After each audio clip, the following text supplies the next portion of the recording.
Hello. So this is the video that I've been wanting to make forever.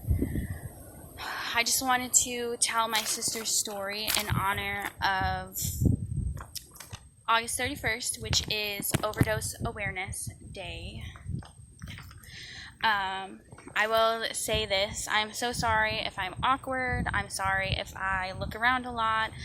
I hate recording myself. This is not something that I do all the time. I hate the sound of my voice on camera, but I really feel like my sister just deserved her story to be told, because I know that if she knew that it could help somebody, she would want it to be told. So I'm going to take you guys all over, and for some reason my phone screen, I can't like turn my phone screen around, so that's weird. But I'm going to tell my sister's story from the spot where she actually overdosed at.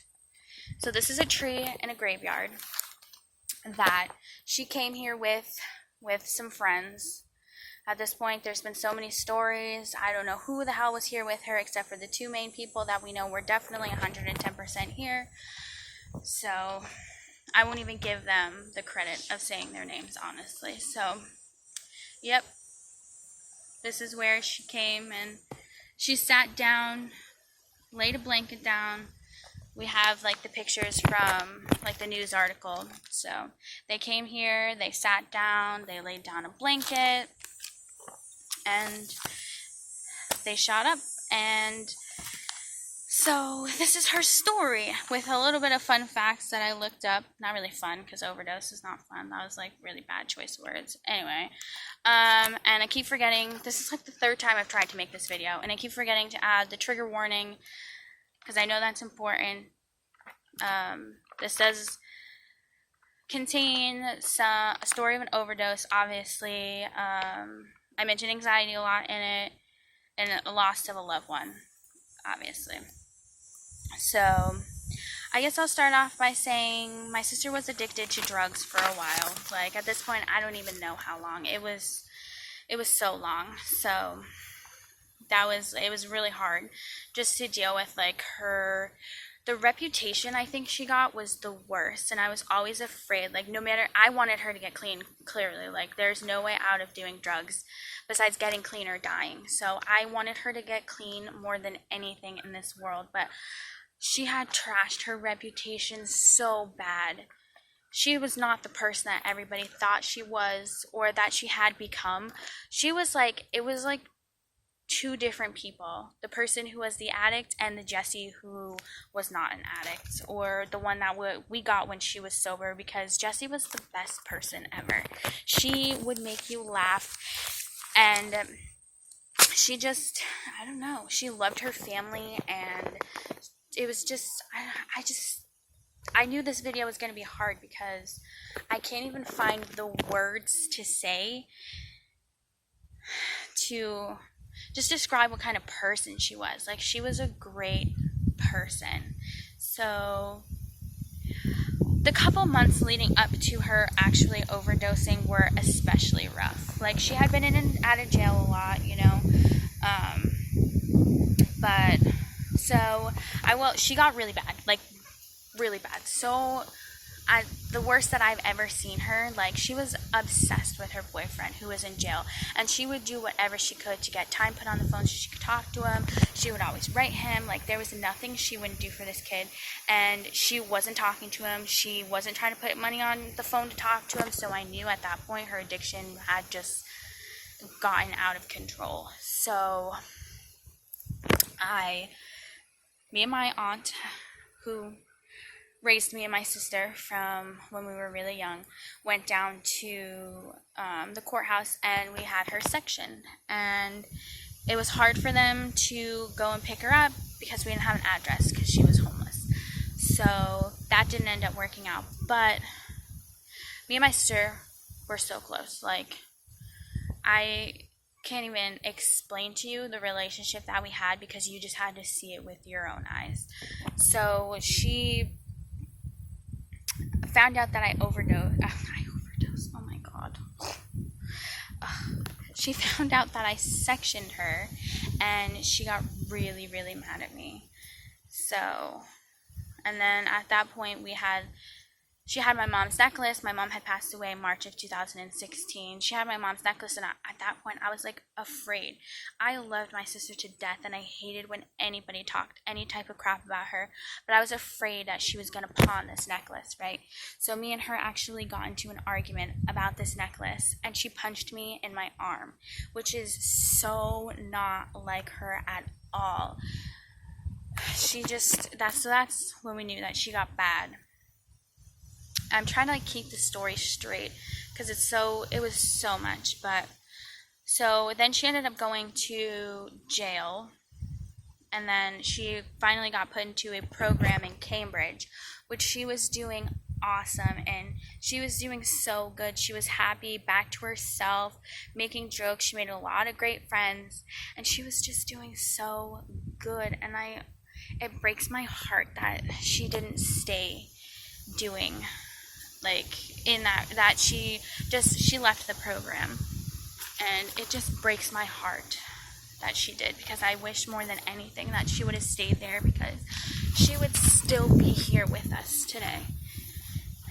But so somehow she relapsed in the program, and it made our family really sad, obviously.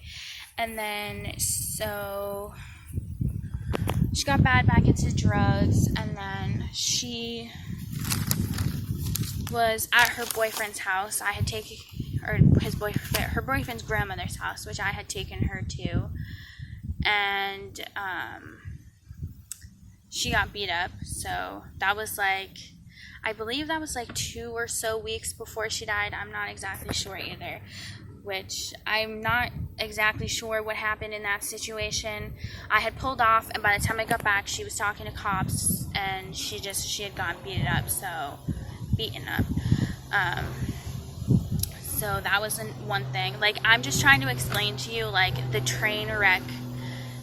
I don't know. I just wish I knew that, all these signs were, leading up to, knowing that she was, at rock bottom. So she got beaten up, and then I have this stuff written down so that I won't forget. On July 28th, she got into a head-on collision, and it's so crazy, that story, because I had seen the car accident. I drove past it, but I didn't know that she was involved. I thought that she had gone back to Falmouth, but so I was driving by to go birthday shopping for my oldest daughter, and I saw the crash. Me and my boyfriend were like, wow, that's a bad crash, whatever. Then I saw one of the people actually who left my sister to die standing there, so I yelled her name, because at that point I thought that was weird, because I knew that my sister was with her. So I yelled her name, but I didn't see my sister, so I didn't think anything of it. And then one of our childhood friends was actually there, and she yelled my name, and at that point the traffic started to flow on my side of the road, so I had to go. So then she ended up calling me, and she told me that my sister was involved in the car accident. So I went to the hospital to see her, and she had been on drugs. Everybody in the car was on drugs, and she fractured her nose, and where my sister overdosed is in a graveyard, so I keep looking around because I'm afraid somebody's going to come in here and think that I'm weird or something. But yeah, so I saw her in the hospital. She had fractured her nose. She was a bloody mess. She was not waking up, because I think what had happened was they didn't know she was using, and then they gave her pain medicine for fracturing her nose, and then that kind of mixed together and knocked her out. And then they gave her Narcan. I think that's how you say it. I'm not sure. Then they gave her that a couple times, actually, trying to wake her up, but it took her hours to wake up. So I knew that she was using at that point again. So then the doctor came in and they were trying to release her, and then they were talking about like what she needed to do to take care of herself, and they told her, they were like, we're not giving you pain medicine because we know that you use drugs and we don't feel comfortable giving it to you. And my sister was really good at manipulating people. That's really sad to say because I love her to death, but she was so good at getting her way. And sure enough, she threw a little bit of a fit and the doctor gave her the pain medicine, which the pain medicine should not have been prescribed to an addict, but they gave it to her anyway. So then we got back to my house. We went to sleep because by the time, I think that I had driven by the accident around, I want to say it was around like 5 or something around there, and we didn't get back to my house until like 1 o'clock in the morning. So we went to bed. We got up the next morning. She hung out for a little bit. She was making calls, trying to borrow money off somebody. And so then, sorry, I'm like losing my train of thought.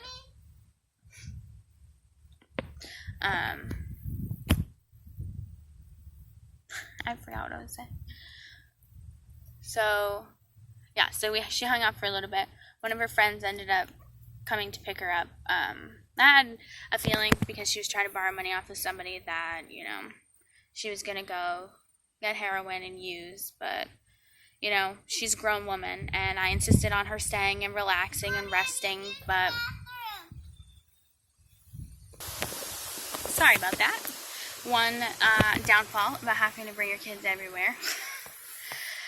Anyway, so, yeah, my memory is like not there. So I think I was at the point where she left and her friend came to pick her up, and there's nothing you can really do at that point because they're gonna do what they gotta do. So the last words that I said to my sister was, don't be dumb. And she knew exactly what I was talking about, and she told me, not this time, I promise. So those are the last words that me and my sister spoke to each other. And she took off with her friends. And then a whole day went by. Then the next day, I woke up to a message from this girl. And she was like, hey, I'm your sister. And this isn't the first time that I found out that I had a sister that I didn't know about. Me and my sister did not grow up with our parents. We got reconnected with them after. Mostly our mom, but...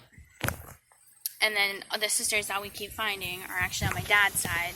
So, yeah. So, I saw that message, and then I tried to get a hold of my sister all day to let her know what happened, because I just thought it was so crazy. Like, just wake up to a message from a girl who was like, hey, I'm your sister. So I was trying to get a hold of her and let her know what happened. And then I didn't get a hold of her, which, honestly, it wasn't unheard of not to hear from her for a while.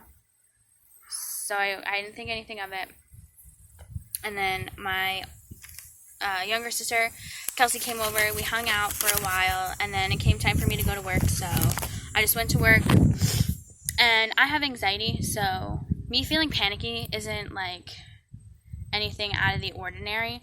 But I just felt extra panicky that day, and it was really strange. I even said something to like one of the supervisors. Was like, I feel really panicky today. And so I went back over to where I was working, and I checked my phone, and I had a bunch of messages from my brother's girlfriend. I had missed calls from her, so I knew something was wrong. So I went outside and called her, and that's when she told me that my sister had overdosed and that she was found unresponsive, or that she was unresponsive in the hospital. So then, I left. I went to the hospital. I didn't know what to expect at all. I was so afraid. It took me forever. I was at the hospital for a long time, but it took me a while to go back and see her. And when I finally did, I was kind of okay because, I didn't know what was going on. So, and the nurse dude kind of insinuated that, because she was twitching, right? And he kind of insinuated that she was going to be okay. and started telling us, like when she wakes up, she could get afraid and pull the tube out of her mouth because she was on life support. I think it was life support. And so she could get afraid and pull the tube out of her mouth. So I was like, that's cool. So I felt better at that point. But then they said that they were moving her up to the ICU, which, I don't know. I think at that point I didn't really know. I don't know. Like, I've never gone through any of this stuff before with anybody. So, again, being naive, I still didn't know what the heck was going on. So I think we all went up there for a little while. Like, a lot of the family was together in the waiting room, so that was good. I still couldn't go back and see her. I didn't like the way that she was twitching. It freaked me out.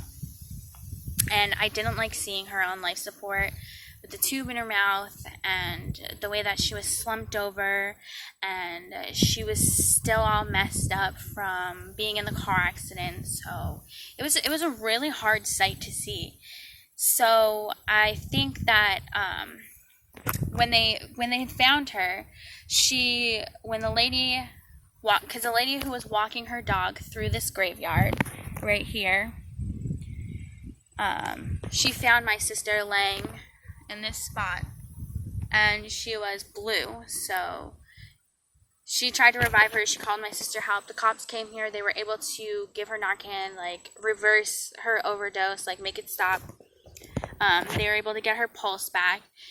And yeah, so we thought, when we went in there, I had talked to the cop, and he was like, we don't know how long she was without oxygen. So I think that was his way of like letting us know that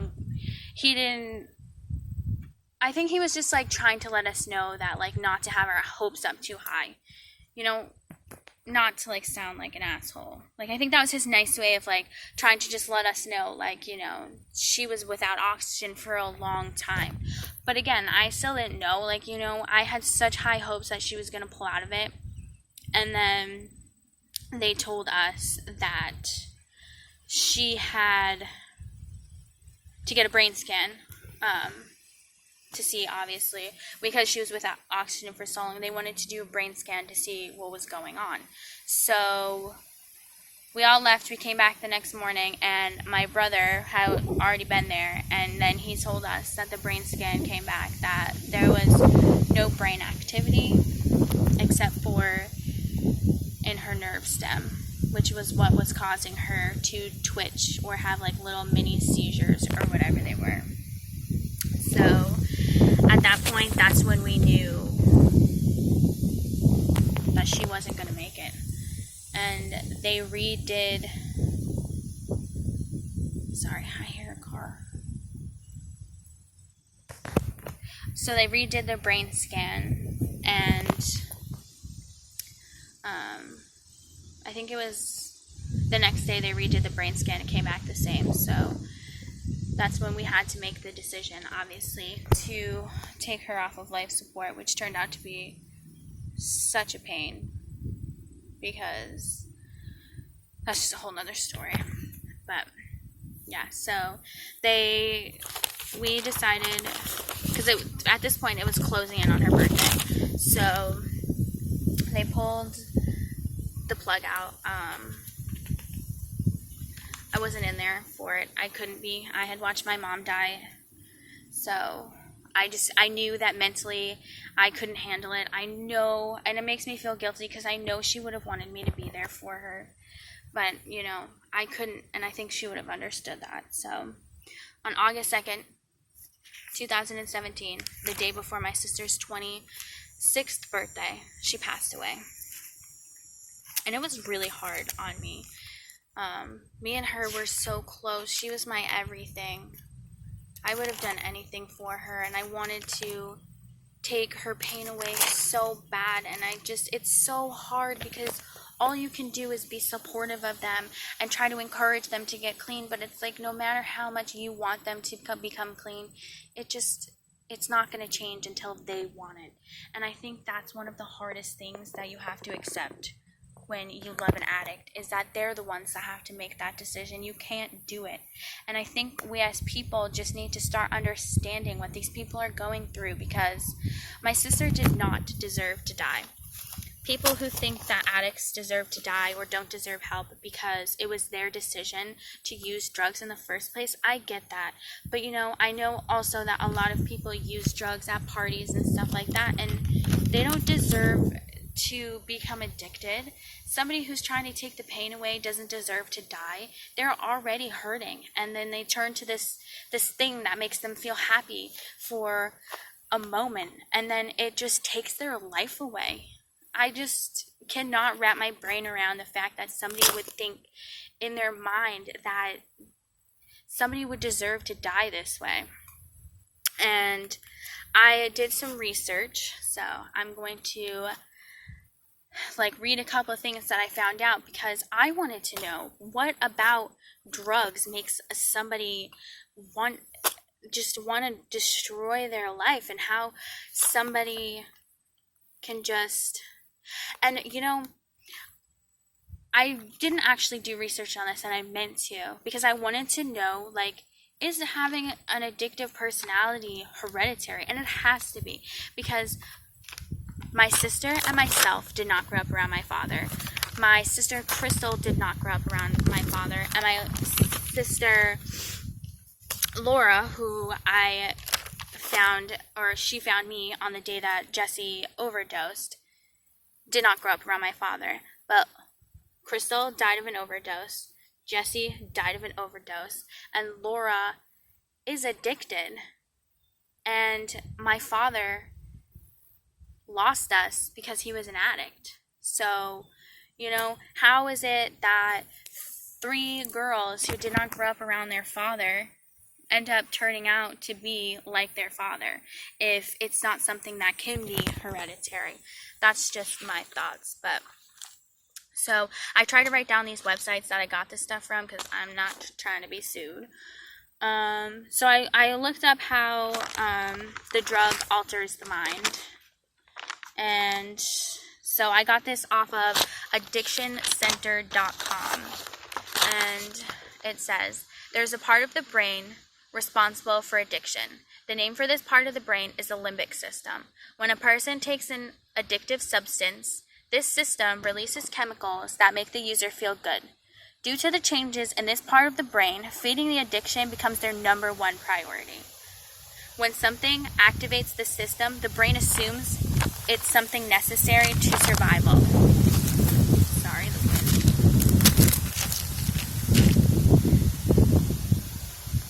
Then the brain rewards the behavior by creating a feeling of pleasure. So when you're altering how your brain feels about something, that's like somebody who has OCD or something along those lines, not being able to control how their brain thinks. And I know that might make a lot of people mad comparing, because they really hate when you compare an addiction to a disease that somebody didn't choose to have, but that's the thing, nobody chooses to be an addict. Yeah, they chose to try the drug in the first place, but they didn't know that it was going to cause their brains to react and make them cut ties from family members and trash their reputations and essentially die. I don't understand how people think that that's what somebody would have wanted. My sister would never have wanted her family to be hurting the way that we are from losing them. I'm just trying to... Oh, and this is another one. Some people try drugs or alcohol and never get addicted. Others, however, have a biological situation predisposition. Sorry, I'm really stupid. Yeah, or predisposition. I got that from www.therecoveryvillage.com. So I wanted to put down that fact too, because, when people go to parties and stuff, just because 2 of the same people try the same drug and one person gets addicted and one person doesn't. So you're trying to tell me that the person that doesn't get addicted, they could quite have possibly got addicted. Kids are stupid. They do dumb things. They're eating Tide Pods and snorting condoms. kids just do stupid things, like not realizing the repercussions of what could happen, you know? This subject really stresses me out. And I don't know. Never mind. So, I mean, I wrote down a bunch of things, but so from pproject.org, I got some facts about overdosing. So, what happens when somebody actually overdoses is, at first the drug starts off by spreading through the body, then it hits the brain. At this point, if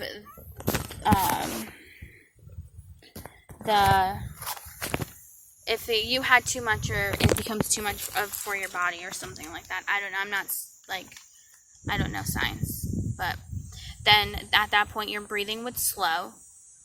It gets dangerously low, leading to a complete stop. Then your oxygen levels fall low enough that the heart stops having normal rhythms. Then at that point, some overdose victims just have cardiac arrest.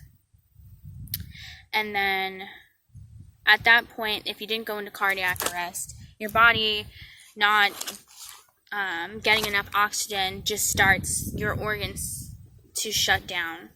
There's so much drugs in the brain, the body stops receiving the correct signals to breathe, and the lungs and heart are barely working. And then the brain then begins to become damaged, and that's what happened in my sister's case. Permanent brain damage sets in after about 4 minutes, which, that's not a long time. Like this, I've been in this graveyard for over an hour now, and one person has driven through this graveyard, so who knows how long my sister was sitting here for, because the people who were with her decided to take off instead of calling her help, which is another subject I want to touch on briefly. I do not want to make this video about the people that left her, because they just don't deserve it, but I just want to warn addicts that more and more I'm hearing lately of people being left by their friends while they're having an overdose. So please, do not do drugs with people unless you are for sure that you can trust them and that they're going to call you help when you need it. Which I hope that you don't ever need it. This is another fact that I got. I don't know. Vomiting. Oh, this is science. So from harmreduction.org, I wanted people to be aware of the signs of an overdose. So, a loss of consciousness, if the person's unresponsive, if they're awake but unable to talk, their breathing is slow or stopped. For lighter skinned people, the skin may turn blue. For darker skinned people, the skin may turn a grayish color. Choking sounds or a snore-like gargling noise, known as the death rattle. Vomiting or the body is limp. Face is pale or clammy, and fingernails turn blue or purplish. Pulse is slow, erratic, or not there. Then, from that same website, it is rare for somebody to die immediately from an overdose. When people survive, it is because someone was there to respond. So make sure, if you're going to do drugs, the people that you are with are going to call you help and not just leave you to die, because knowing that my sister could have been saved makes her passing even worse, because it makes me confused, and I don't understand how somebody could do that to somebody else. But then again, I feel hypocritical because I'm here wanting people to understand addicts, and here I am getting mad at an addict who was using with my sister for making a choice.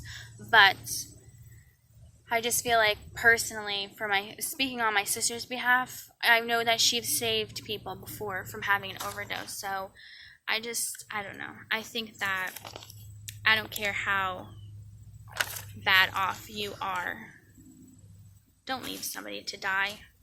Don't leave their families to have to clean up the broken pieces of that person's life, because it's just not fair. to us. And, you know, a lot of you are probably confused, like how I'm sitting here and talking fine about my sister's overdose, knowing how close we are and not getting emotional. But I have my moments. And, you know, it's not really that I'm not emotional. It's that you don't choose when your emotions come out. And your emotions come out at the most random times. But I just wanted to, now at this point, I just want to put a face on the epidemic. You know, I just wanted to show people that this person did not want to die. This person was a great human being. This person made a mistake and it took her life. And people think that she deserved that, and she did not at all. This was my sister. Goofy, always messing around, smile on her face, lighting up the whole entire room. You know? This is her. This is Jessica Marie Makira, born August 3rd, 1991, and died August 2nd, 2017. You know, it breaks my heart that somebody would think that this beautiful human deserved what she got just because she made one mistake that turned out to be a lifetime. This is my mom and my sister. Both in heaven, I hope, together, having the best time. And just, I hope they're up there laughing at me right now because my sister knows how awkward I am and how weird it is for me to make this video. And this video is hella long, and I would not be surprised. I would not blame anybody if they did not actually watch this whole video. But I feel better knowing that